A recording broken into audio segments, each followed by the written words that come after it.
Hey hi guys, ఇది ఇవాళ morning mini vlog అన్నమాట. ఇక మీ అందరికి తెలిసినవే మన బ్యాచిలర్స్ కష్టాలు. అదే మనం ఇంట్లో ఉన్నామంటే హ్యాపీగా మన అమ్మ మనకి ఏం కావాలన్నా అది చేసి పెడుతుంది. బట్ మనం సింగిల్ గా ఉన్నామంటే ఇక మనకి కష్టాలు ఇక మామూలుగా ఉండవు కదా. సో ఇక మ్యాటర్ లోకి వస్తే ఇవాళ మార్నింగ్ నాకు కొంచెం లేట్ గా నిద్ర లేచాను. సో ఇక ఈ రోజు ఫుడ్ ఏం కుక్ చేసుకుందామా అని ఆలోచించడానికి నాకు సగం టైం అంతా అయిపోతుంది డైలీ. సో ఇట్లనే అయితే ఇక టైం వేస్ట్ అయిపోతుంది అని చెప్పి కొంచెం ఆలోచించా ఏం చేద్దామా అని. ఇక నా బుర్రకు తట్టింది ఏంటంటే సరే ఇవాళ మిరియాల రసం చేస్తే బాగుంటుంది అనిపించింది. సో అందుకని ఇక్కడ నేను మిరియాల రసం కోసం రెడీ చేస్తున్నా అనమాట అన్ని. ఇక ఫైనల్ గా నా రసం ప్రిపరేషన్ అంతా కంప్లీట్ అయిపోయింది. చూస్తున్నారు కదా ఎలా బాయిల్ అవుతుందో. సెల్ఫ్ డబ్బా కొట్టుకుంటున్నానని ఫీల్ అవుతున్నారా? లేదులేండి, యాక్చువల్లీ నాకు కుకింగ్ వచ్చు, మరీ అంత రాదు. ఓకే, ఏదైనా చేస్తే కొంచెం పర్ఫెక్ట్ గా చేస్తాను అనమాట.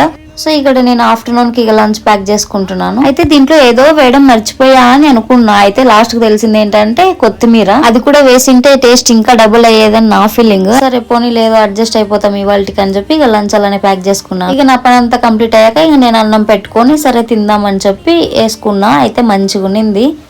ఇక మీరు నా ఫేస్ లో ఎక్స్ప్రెషన్ పెట్టి కనిపెట్టాలి రసం ఎలా ఉంది ఏంటి అని. అప్పుడప్పుడు నాకే అనిపిస్తుంది, అరే ఎంత గ్రేట్, నేను ఎంత బాగా చేశాను అనిపిస్తుంది తెలుసా. అట్లుంటది మరి ఏదైనా మనం వంట చేస్తే. సరే ఇక నా ఓవర్ యాక్షన్ చూడలేకపోతున్నారు కదా మీరందరూ. యాక్చువల్లీ ఈ రోజు వంట మంచిగా వచ్చింది, అందుకని ఇక ఆ మాత్రం సెల్ఫ్ డబ్బా కొట్టుకోకపోతే ఎలా చెప్పండి మీరే.